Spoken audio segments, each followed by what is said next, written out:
नमस्कार दोस्तों हरियाणा में और धुले महाराष्ट्र में जो घटना हुई है, जहां लिंचिंग की घटना हुई है और एक व्यक्ति को हिंदू गौरक्षकों ने मार दिया, मतलब कहा जाए हत्यारों ने मार दिया, दक्षिणपंथी हत्यारे जो थे उन्होंने मार दिया चरखी दादरी में। और धुले में ट्रेन के अंदर जिस ढंग से जो एक संशय में कि वो बीफ खा रहा था, उसके लिए जो उसके साथ मार पिटाई हुई है, और अब तो काफ़ी उसके खिलाफ कमेंट्स भी आने शुरू हो गए हैं।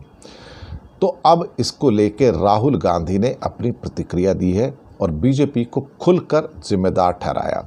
उनका कहना है कि बीजेपी के राज में जो सारे ये उपद्रवी तत्व हैं, इनको खुलेआम छूट मिली हुई है कि आप अल्पसंख्यकों पर जितना भी अटैक कर सकते हैं आप कर लीजिए। नफरत को राजनीतिक हथियार बनाकर सत्ता की सीढ़ी चढ़ने वाले देश भर में लगातार भय का राज स्थापित कर रहे हैं। भीड़ की शक्ल में छिपे नफरती तत्व कानून के राज को चुनौती देते हुए खुलेआम हिंसा फैला रहे हैं। भाजपा सरकार से इन तत्वों को खुली छूट मिली हुई है। जी हाँ, खुली छूट मिली हुई, इसलिए उन्होंने ऐसा कर पाने का साहस हो गया है।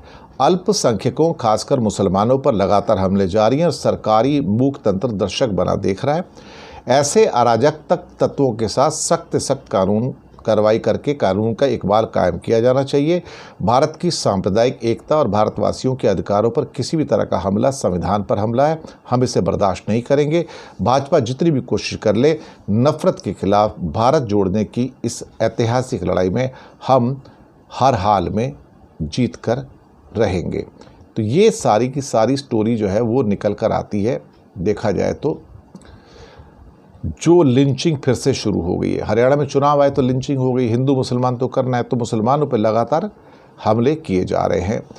अब सवाल ये पैदा होता है कि इनके खिलाफ एक्शन क्या लिया जाएगा।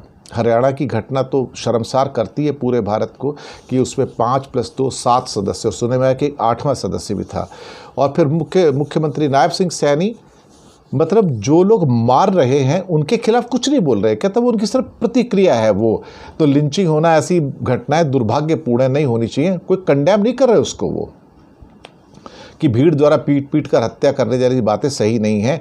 लेकिन मुसीबत है कि फिर 72 साल का एक बुजुर्ग अशरफ अली सैयद हुसैन अपनी बेटी से मिलने के लिए जलगांव से कल्याण जाने के लिए धुले एक्सप्रेस ट्रेन में था और यात्रा के दौरान तब विवाद हुआ और फिर वो मीडिया में उसका वीडियो वायरल हुआ। उसके पास ही मारपीट किया और गाली गलौज की गई, कुछ युवकों ने उनको मारा भी।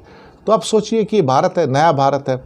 इस नए भारत में Bharatiya Janata party, RSS, Bajrang Dal, VHP के जो लोग हिंसा फैला रहे हैं, नफरत फैला रहे हैं, जो हिंदू राज लाने के चक्कर में हैं, कुछ नहीं, देश के बर्बाद कर रहे हैं। ये तत्व जो है दरअसल देशद्रोही हैं, राष्ट्रद्रोही तत्व हैं। ये इसके अलावा और कुछ नहीं कर सकते। अपने आप को राष्ट्रवादी कहते हैं, इन एक्चुअलिटी ये सब राष्ट्रद्रोही तत्व है। अब क्या कहा जाए, इससे ज़्यादा क्या कहा जा सकता है। शुक्रिया आपका।